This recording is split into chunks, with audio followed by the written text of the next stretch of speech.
What's up, everybody? It's John with John Sports Odds and Collectibles coming at you with a brand new video. How's everyone doing out there today in the YouTube universe? Today we're going to check out Phantom of the Attic, an iconic local Pittsburgh comic book store in North Oakland near Carnegie Mellon University, Carnegie Museum, and the University of Pittsburgh.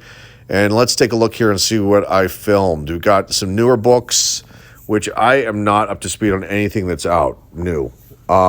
And I asked the employee that was working the front desk if he could suggest a few books, hot keys, hot books that may turn into keys. And he suggested, I believe, Superman Origins and Batman Origins, but they're on higher print runs. And so I decided not to pick those up. And I'm swinging the camera around really fast there, and apologize for that. I was trying to get some stuff in the shot, and there was a person walking behind me. I did not want to run into her. So I kind of did a little skedaddle there, and now we're good to go. So now we're looking at some more modern books. There's a Werewolf by Night that's bagged up. That's a new release. And a lot of other new releases. There's Catwoman we just passed.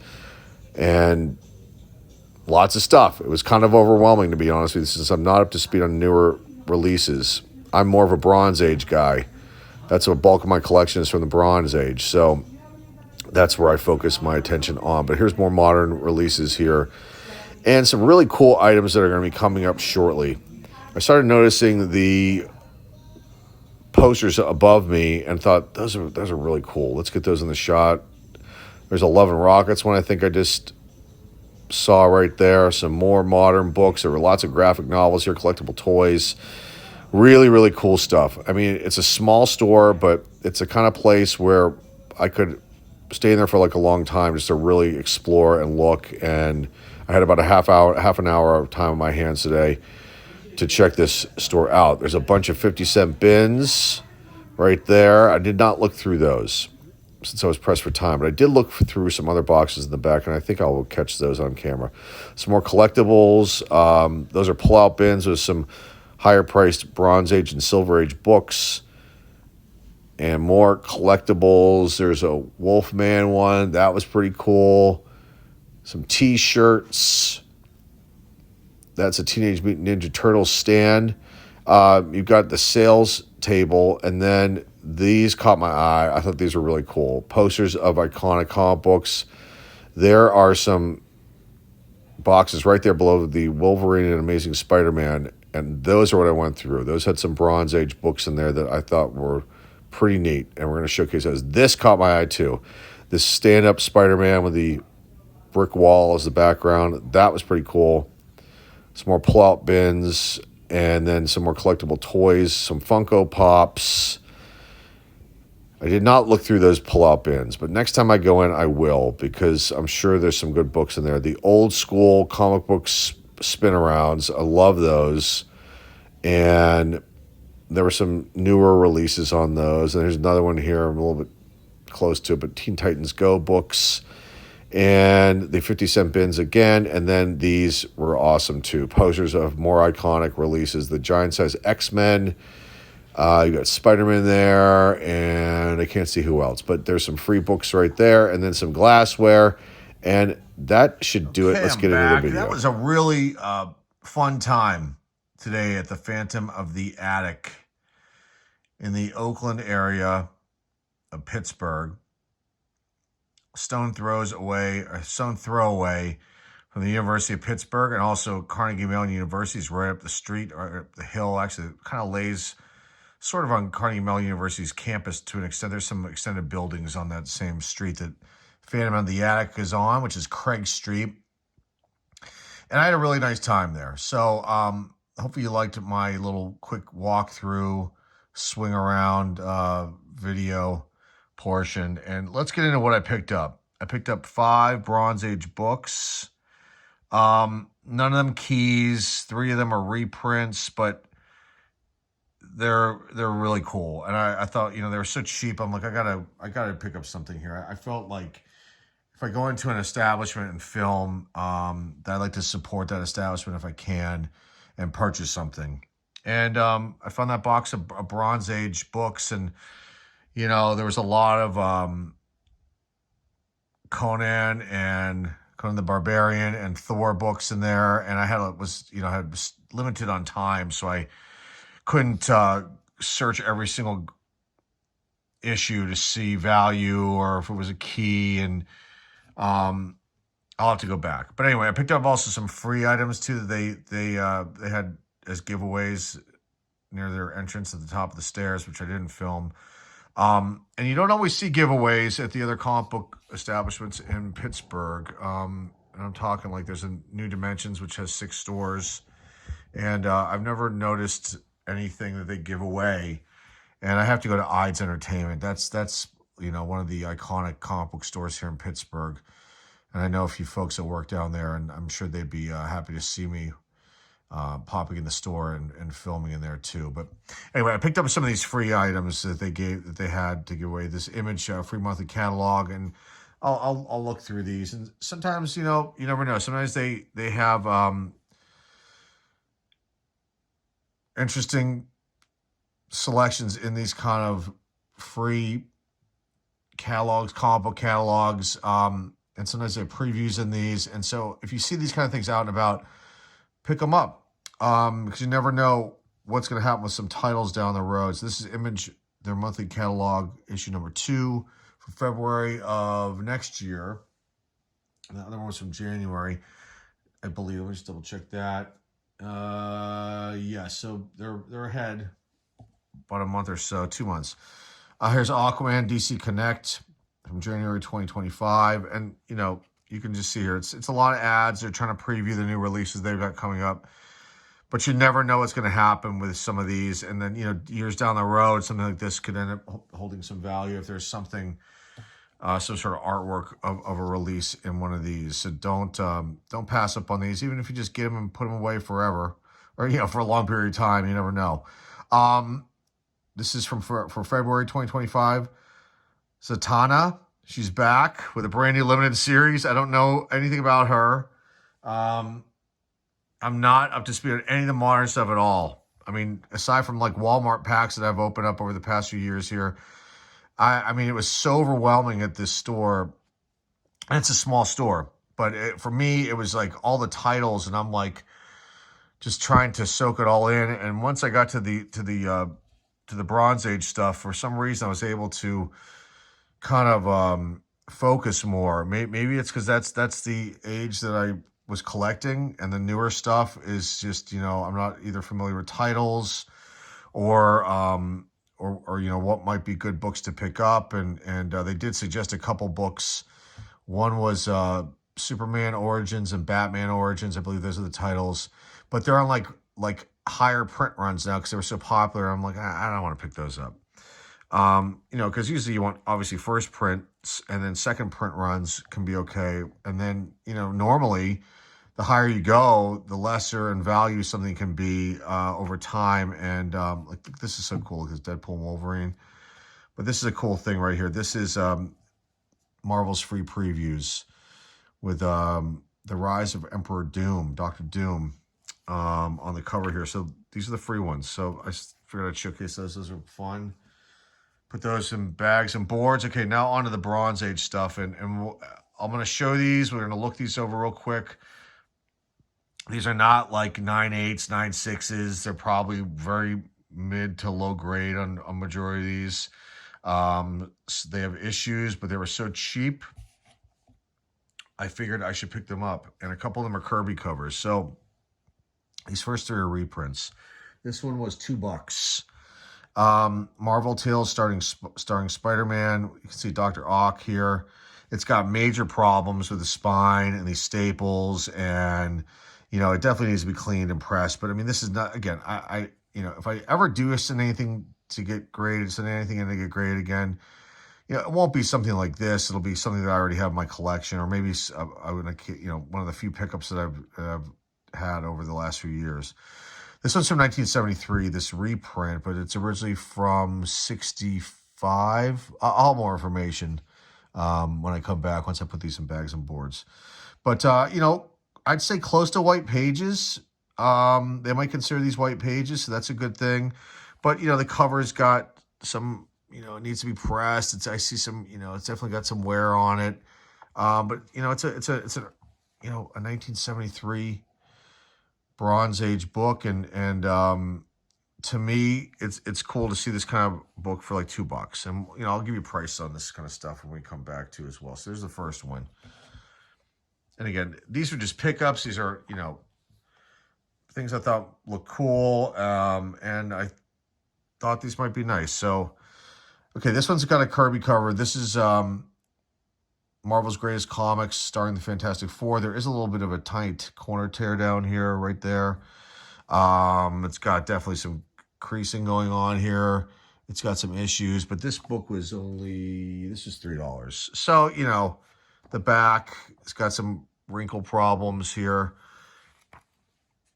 Probably, I'd say white to off-white pages, but still a cool book. This one's from 73, and but then I'll give you information of what year this is. This is a reprint of it. That's a Kirby cover. Another Kirby cover. This is a reprint as well. Marvel double feature featuring Captain America and Iron Man with the Red Skull, who was one of my favorite villains growing up. So this one, again, probably off-white pages on this one. This one's from 74, reprint. And I believe that's a Kirby cover. I'll double check on that. It might not be, but I think it might be. So we'll come back with that. Okay. These next two are not reprints. DC, the only DC I picked up. So this is Black Lightning number 2. Number 1's obviously very valuable. But I was kind of shocked to see number 2 sitting in there. I thought, sometimes second issues can be good too. And let me pick this one up. This is in much better shape. It definitely needs a slight cleaning and a press. And I don't really feel... Oh, there's a few spine ticks here. The back... There's something going on up here at the top. Whoops, you can't see right there. Now you can see it.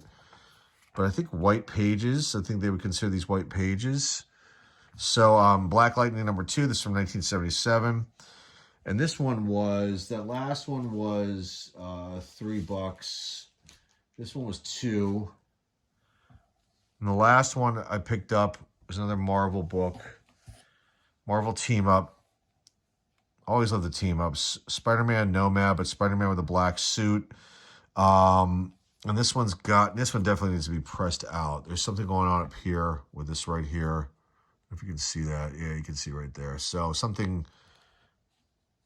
this sat on something. But I think if I was to, press this out, I think this would be okay. This one was $2 as well. White pages from 1984. I love the Buckaroo Banzai ad. This is very cool. Here's the back of it. Definitely needs to be, minor cleaning and a press, and it would probably get a decent grade. Is my guess. And I think people have gotten this one graded before. It's not a key or anything, but it's still cool. So let me put these in the bags and the boards, and we'll come back and I'll just talk a little bit further about these and throw in some prices. Not that it really matters per se, but it's always nice to just kind of give that information to people if they're interested. And that's all I've got for now. Hang tight, guys. I'll be right back. I got some numbers for everybody and some additional information here.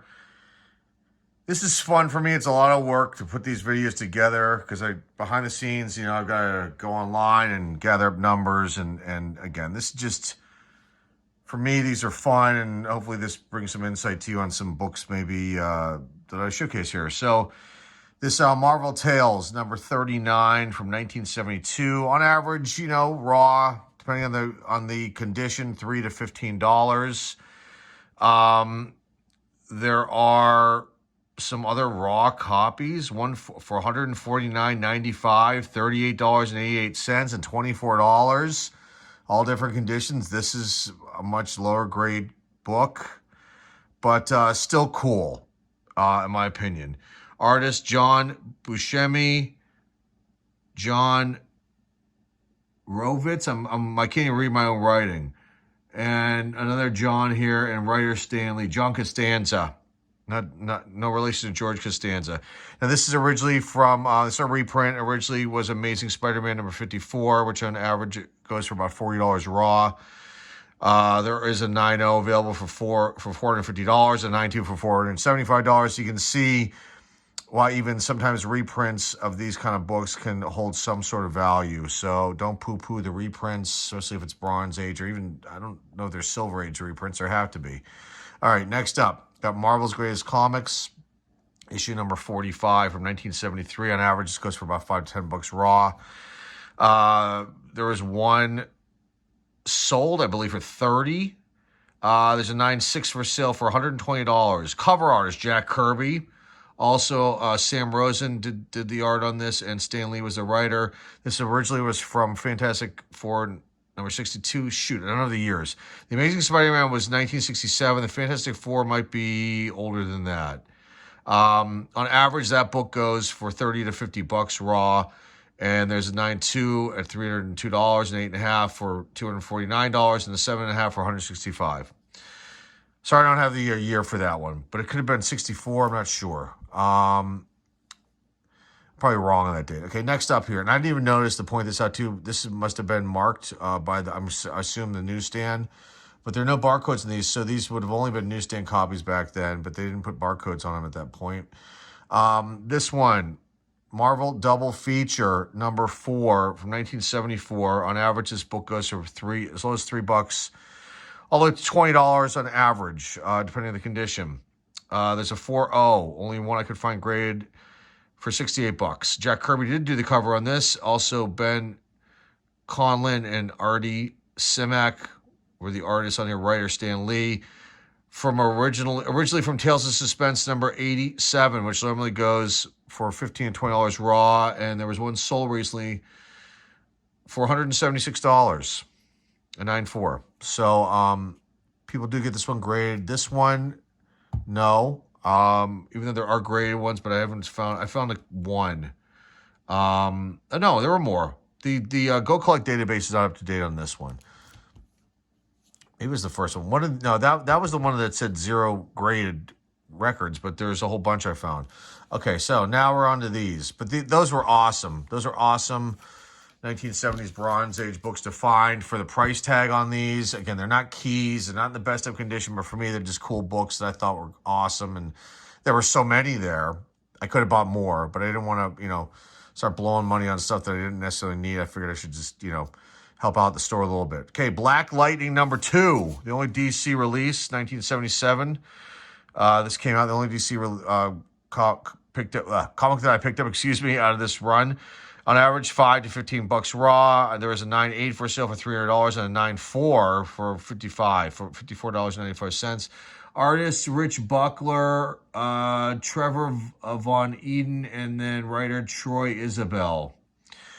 Number 1's worth a lot of money. But number 2, this actually, if I clean this up and press this out, could probably get a pretty decent grade, is my guess. But that'll just go in the collection. The last one here, Marvel Team Up, Spider-Man and Nomad. Issue number 146, on average $3 to $10 raw.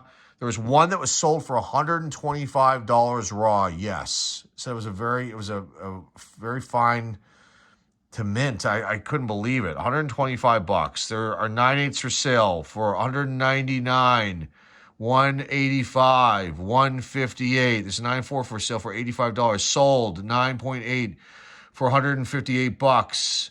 Artist George Roussos.